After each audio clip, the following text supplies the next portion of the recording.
काही कळा समचरण सरोजं सांद्रनीलांबुदाभं जगन्निहितपानिं मण्डनं मण्डनाना तरुण तुलसीमालां कंधरं कंजनेत्रं सदय धवलहासं विठ्ठलं चिंतयामि पांडुरंगा करो प्रथम नमः पांडुरंगा करो प्रथम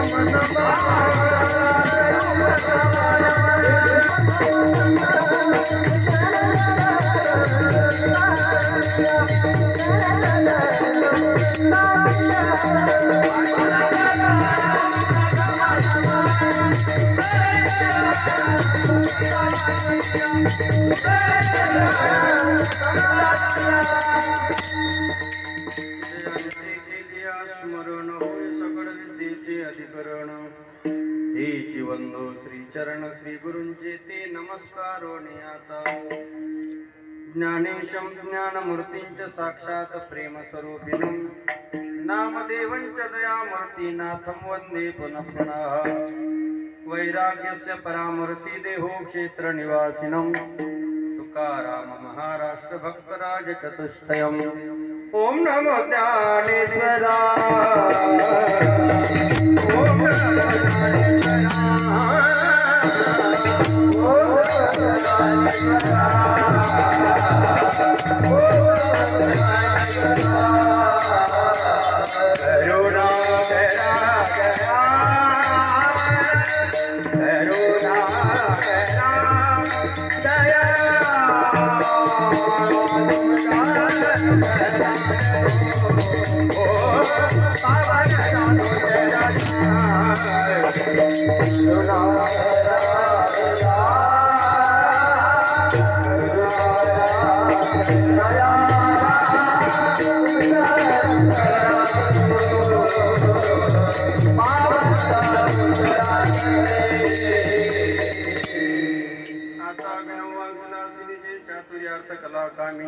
श्री शारदा विश्वमोहिनी नमिली मे आता वंदुरंग भूमिका कीर्तनी उभे होती लोका टाळून श्रुती देखा दया माझी दंडवत ऐसे नमन करुणी सकळा हरिकथा बोली बोगड्या बोला अज्ञान म्हणून या फुल्या बाळा चालवी सकळा नामा म्हणे मस्तकही पायावरी वार करी संतांच्या विठ्ठला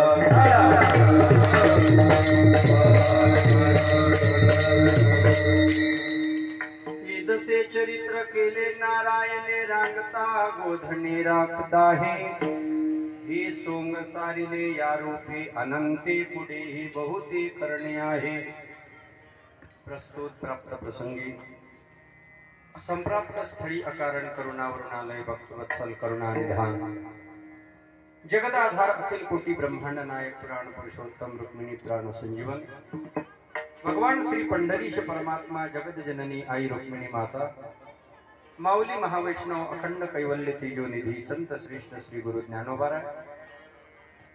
वैराग्य राग रसिक जगद्गुरु श्रीमंत संत तुकोबाराय स्वानंद सुखनिवासी गुरुनाम गुरु सद्गुरु जोग महाराज आदी करून सर्व पवित्र साधू संतांच्या परम कृपा आशीर्वादाने यशयावत भूतलावर मनुष्य देह धारण केलेल्या जडजीवांचा उद्धार करण्याकरिता ज्या संत परंपरेमध्ये सुलभ आणि सोपे मार्ग आपल्याकरता पारमार्थिक दृष्टीने साधू संतांनी निर्माण करून ठेवलेली आहेत त्यापैकी कलियुगीन आयुष्याची परिस्थिती लक्षात घेता हा 7 दिवसाचा यज्ञ आणि 7 दिवसाच्या प्रवासामध्ये मनुष्याच्या जीवनाची सुरुवात आणि 7 दिवसाच्या त्या एका आठवड्यामध्ये कुठेतरी जीवनाचा समारोप करावा लागतो ज्या कार्याला ज्या गोष्टीला कुठेतरी प्रारंभ होतो ती गोष्ट कधी काळी एखाद्या वेळेला थांबत असते जिला सुरुवात आहे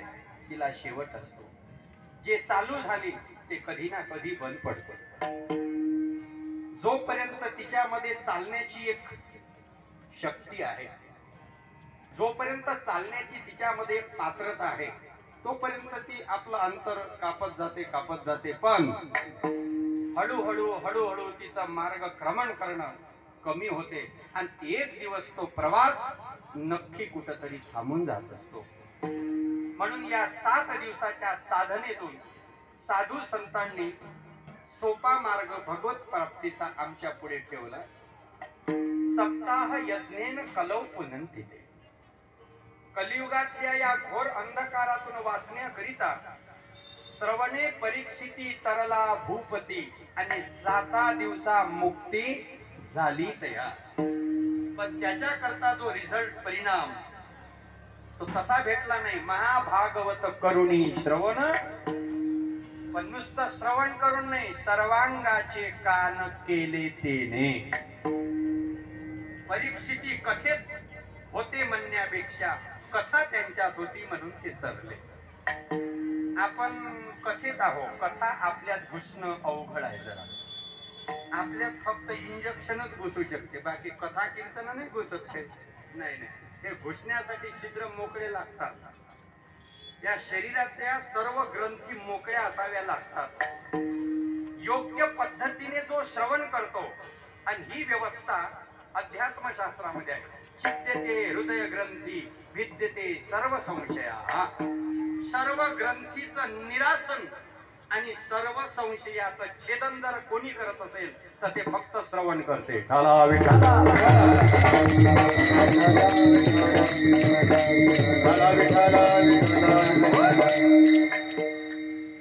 म्हणून काय येथे असे मोक्ष आईता श्रवणाचे मिशे. श्रवणाच्या मिशे बैसावे येऊनी आणि मग साम्राज्य भुवनी सुखी. कीर्तनकाराला टेन्शन आहे, म्हणजे त्याला 2 तास काय विषय मांडायचा हे पहिले होता नाही लागत का? हे म्हणजे काय 26 जानेवारीचं भाषण आहे काय? जमलेल्या माझ्या बंधू भगिनींनो असं झालं तसं झालं, आपला देश असा होता तसा. हे ठीक आहे, पण इथं एखादा विषय हजारो लोकांच्या पुढे मांडायचा म्हटलं, कला एकट्यापुरती सादर करायची असली तर विशेषत्वाने काही टेन्शन नसते. पण एकट्याची कला हजारो प्रेक्षकाच्या पुढे ज्या वेळेला सादर करायची असते त्यावेळेला ती कला कमकुवत स्वरूपाची कधी राहत नाही. त्या कलेला विस्तार रूप काय होत असते, प्राप्त होत असते. म्हणून सांगणाऱ्याला अभ्यास आहे, ऐकणाऱ्याला अभ्यास पाहिजेच म्हणा. तुम्ही म्हणा ऐकणारे काही मोकाट नाही पाहिजे, पण हा भाग जास्तीत जास्त तुम्ही मराठवाड्यामध्ये गेला तर वक्त्याला खूप आनंद येते कीर्तन कथा करण्याकरता. त्याचं कारण सांगतो. आम्ही तिकडे फिरतो म्हणून अनुभव सांगतो.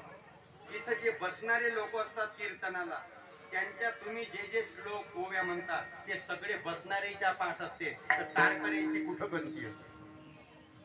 बसणाऱ्याच्या पाठ असते. म्हणून वक्त्याकडून त्या भागातले लोक कधीच बाकीचं ऐकण्याची अपेक्षा करत नाही. चिल्लरपणा जर तो करत असेल तर डबल त्याची तारीखही येत नाही. बस त्यांना चुकलो म्हणते आम्ही तुमची तारीख घेऊन, काहीतरी पाप शिल्लक असं आमचं म्हणून तुम्हाला आम्ही बोलावं. पण याच्या पुढं कानाला खडा. एक सांगू का तुम्हाला, माणूस ज्या वेळेला एखादी वस्तू घेण्याकरता जातो, लाखो रुपये खर्च झाले तरी चालते, पण काही काही लोकांचं मत असं असते पैसे किती जाऊ द्या पण वस्तू मनासारखी भेटली. ज्या वेळेला आम्ही परमार्थात प्रवेश करतो, परमार्थातून काय अपेक्षा असली पाहिजे आमची? कीर्तनकाराने 2 तास फक्त रंगून रंगून आम्हाला इकडल्या तिकडल्या गोष्टी सांगितल्या पाहिजे आणि आम्हाला गुदगुल्या झाल्या पाहिजे. घरी गेल्यानंतर मस्त काय कीर्तन झालं, काय कीर्तन झालं का हो, मग अभंग कोणता काजी नको हे काही आपल्याला माहित नाही एवढं, पण अभंग होता. अभंग तर असं नसतं. म्हणजे 2 तास वेळेतला वेळ काढून आपण मंडपामध्ये बसलो, पण नुसता अभंग लक्षात राहू नये. मग याच्यापेक्षा दुर्दैव ऐकणारे तर कोणता आहे? चला विठ्ठला. एखादी वस्तुस्थिती जर वास्तविक रूपाने श्रोत्याच्या पर्यंत पोहोचत नसेल तर त्याला जबाबदार श्रोता नाही, त्याला जबाबदार वक्ता आहे.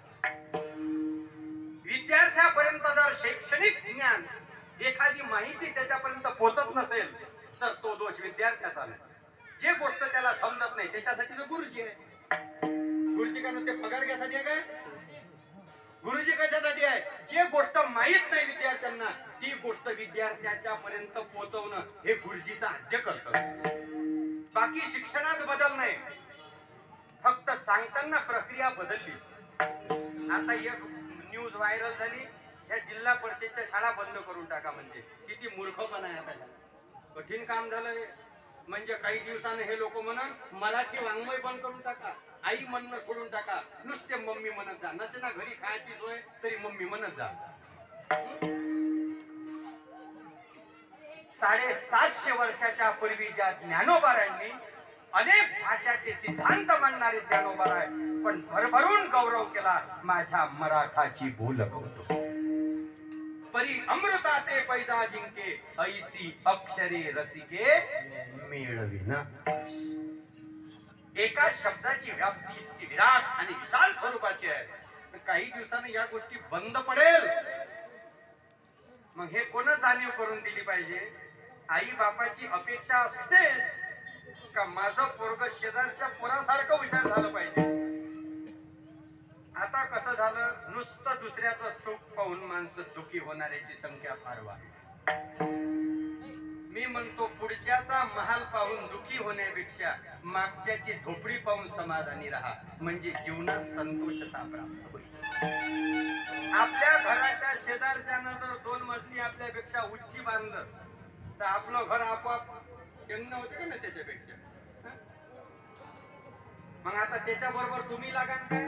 त्याच्याजवळ पैसा आहे, तो कसा आहे काय त्याचं त्याला माहित.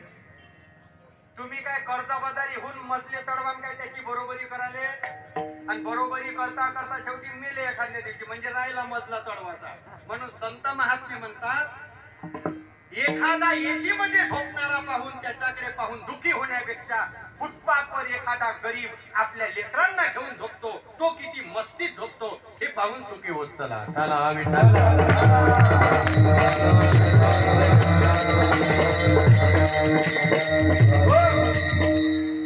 म्हणून अगदी साधी सोपी सरळ साधना या कलियुगीन लोकांना करता यावी, आणि भक्तीचा सिद्धांत परमार्थाची रूपरेषा अगदी लोकांच्या तनामनापर्यंत त्यांच्या अंतःकरणापर्यंत पोहोचली पाहिजे. याच्या करता आमच्या साधू संतांनी केलेले हे अगदी शुद्ध आणि सोज्वळ मनाचे सगळे प्रयत्न आहेत. त्यामध्ये 7 दिवसाचा सुंदर आनंदात झालेला हा महायज्ञ आहे. कारण ज्या यज्ञामध्ये ज्ञान प्रदान होते, महाराज म्हणतात यज्ञ भरपूर आहे. जसे भगवद्गीतेमध्ये 4 प्रकार परमात्म्याने सांगितले, द्रव्य यज्ञास, तपो यज्ञास, योग यज्ञास, तथा परी स्वाध्याय यज्ञान यज्ञाश्च यतयत संशित व्रता.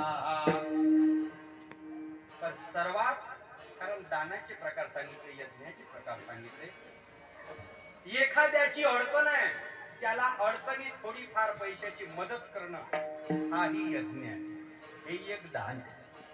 एखाद्याला भूक लागली आणि भुकेची तृप्ती करण्याकरता त्याला घासभर अन्न दिलं, हाही यज्ञ आहे.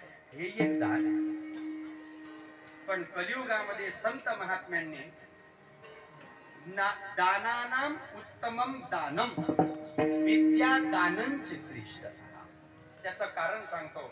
न चौर्यहार्यम न च राज्यहार्यम न भ्रातृभ्राज्यम न च भारकारी व्यये कृते वर्धते एव नित्यम विद्याधनम सर्वधन प्रदानम. न भ्रातृभ्राज्यम, भावात वाटणे होत नाही. एक भाऊ जर पुऱ्या विश्वास गाजला असून भागवत कीर्तनाच्या माध्यमातून आणि दुसऱ्याला कोणी हुंगत नसून गली, तर तो रात्री झोपल्यावर कीर्तन करायचं, हृदय फाडलं त्यानं, वळलं कीर्तन टोपलं बर. असं झालं काय कधी? हा तुझे नाव सगळ्या जगात झालं, मला कोणी विचारत नाही. तू झोप रात्री, चांगला चाकू घेतो, तुझे हृदय कापतो आणि चांगलं टोपलं भर भागवत उचलतो, मी घेऊन पाहिजे. असं होत नाही ना. प्रॉपर्टी मध्ये वाटण्या होईल, संपत्तीमध्ये वाटण्या होईल, माय बापात वाटण्या होईल, पण ज्ञानात वाटण्या नाही. न भ्रातृभ्राज्यम, न राजा कधी त्याच्यावर डकेती टाकू शकत नाही किंवा त्याच्यावर कर आकारल्या जात नाही. लक्षात ठेव. न चौर्यहार्यम, चोर कधी त्याची चोरी करू शकत नाही. एखाद्या वेळेला वाटेत आम्हाला चोरांनी अडवलं, जास्तीत जास्त शेला घेईन, नारळ घेईन, पण जे सायऱ्यातून भेटले काही फुल नाही फुलाची पाकडी ते घे. पण तो असं म्हणून काही चोर चल अर्ध कीर्तन मला द्यायचं खाल्याचं बुद्धी देताच येत नाही ना. न चौर्य आर्यम न च राज्य कार्य न भ्रातृभ्राज्यम न च भारकारी, त्याचा भार होत नाही. पण विद्यादानाचं एक माप आहे, वे कृते वर्धते एव नित्यम. ते जेवढं जेवढं तुम्ही दुसऱ्याला वाटाल त्याचा व्यय होत नाही, नित्य वाढत जाते. कारण विद्या धनम सर्व धन प्रदानम.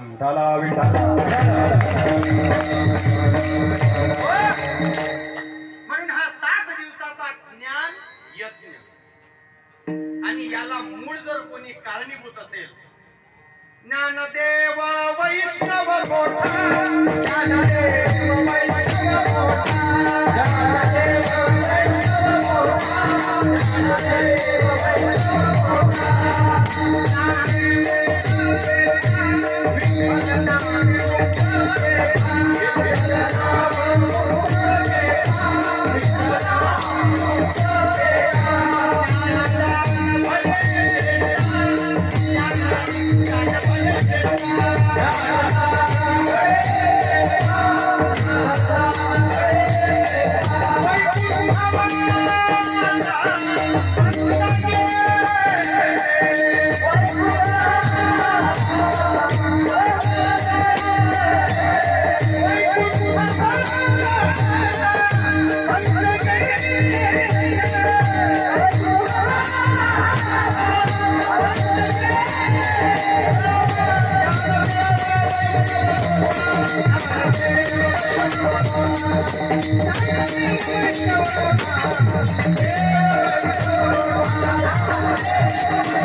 ज्ञानदेव वैष्णव मोठा, विठ्ठल नामे मुक्त पेठा, ज्ञानदान घडे श्रेष्ठा, वैकुंठ वाटा संत गेले.